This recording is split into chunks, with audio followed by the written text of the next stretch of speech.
வணக்கம். உங்க ரிலேஷன்ஷிப்ஸ்ல உங்கள மதிக்கவே மாட்டேங்கிறாங்களா? கவலையே படாதீங்க.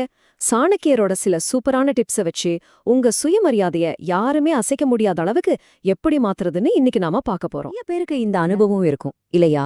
நாம எவ்ளோ நல்லது செஞ்சாலும் நம்மள ஒரு பொருட்டாவே மதிக்க மாட்டாங்க. ரொம்ப வலிக்கக்கூடிய ஒரு விஷயம் அது.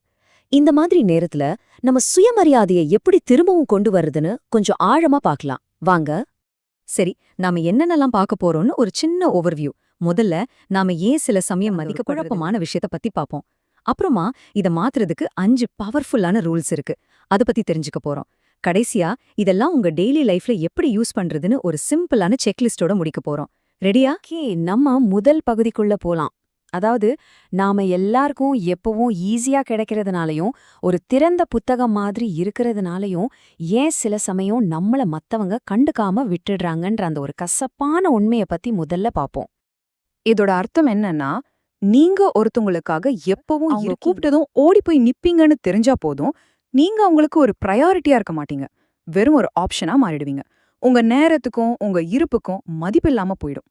சரி, இப்போ இதுக்கான தீர்வுக்கு வருவோம். முதல் விதி பொருளாதாரம் மட்டும் இல்ல, நம்மளோட மனசு எப்படி வேலை செய்யுதுன்றதுக்கும் அடிப்படையான ஒரு விதி. அதுதான் பற்றாக்குறை விதி. இங்க பாருங்க, ஒரு சிம்பிளான உதாரணம். தண்ணி நமக்கு ஈஸியா கிடைக்குது, அதனால அதை நாம அடிக்கடி வீணாக்குறோம். ஆனா ஒரு வைரம் அது ரொம்ப அரிதானது, அதனாலதான் அதுக்கு அவ்ளோ மதிப்பு, அவ்ளோ பாதுகாப்பு. இப்ப நீங்களே முடிவு பண்ணுங்க, உங்க நேரத்தையும் கவனத்தையும் எப்படி கொடுக்கறீங்கன்றத பொறுத்து நீங்க தண்ணீரா இல்ல வைரமானு. இதுக்காக நீங்க கேம்ஸ் எல்லாம் ப்ளே பண்ணணும்னு அவசியம் இல்ல. சிம்பிளா உங்க நேரம் ரொம்ப மதிப்புமிக்கது, முக்கியமான வேலைகள் இருக்குன்னு மத்தவங்களுக்கு புரிய வைங்க. அதுவே போதும். உங்க மேல இருக்கிற மரியாதையும் ஈர்ப்பும் தானா அதிகமாகும். அடுத்தது நம்மளோட 2வது விதிக்கு போகலாம். இது என்னன்னா, நம்மள பத்தின எல்லா விஷயத்தையும் எல்லார்கிட்டயும் சொல்லாம கொஞ்சம் தான். இந்த வரி ரொம்பவே பவர்ஃபுல்லானது. மர்மம் இல்லாத ஒரு மனிதனை உலகம் எளிதில் ஜீரணித்துவிடும். யோசிச்சு பாருங்க, உங்கள பத்தி A to Z எல்லாருக்கும் தெரிஞ்சிருச்சுன்னா அப்புறம் உங்க மேல இருக்கிற அந்த ஆர்வம், அந்த அக்கறை எல்லாம் கொஞ்சம் கொஞ்சமா குறைஞ்சு போயிடும் இல்லையா? இன்னொரு சூப்பர் உதாரணம் சொல்றேன் கேளுங்க. ஒரு முழு நீள திரைப்படம் மாதிரி ஒரு ட்ரெய்லர் மாதிரி இல்ல. படத்தோட மொத்த கதையும் 10 நிமிஷத்திலே சொல்லிட்டா எப்படி இருக்கும்? போர் அடிச்சிடும்ல?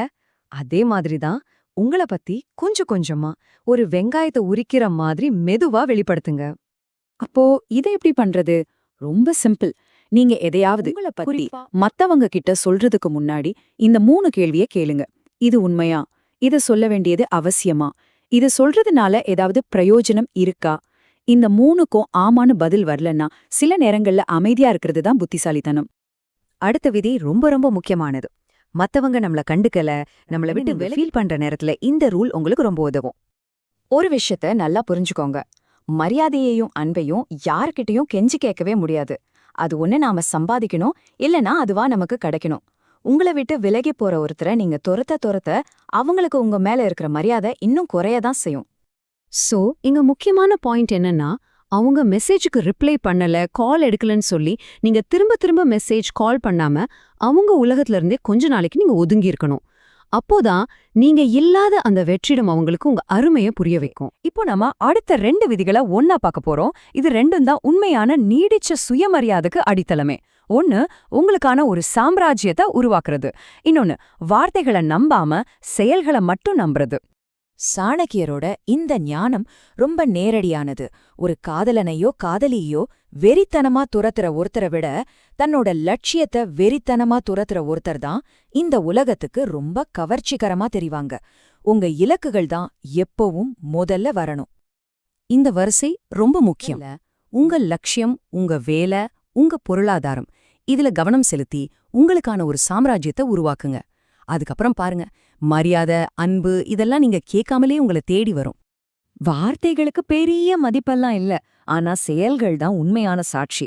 நான் உனக்காக எதையோ செய்வேன்னு சொல்றவங்கள நம்பாதீங்க.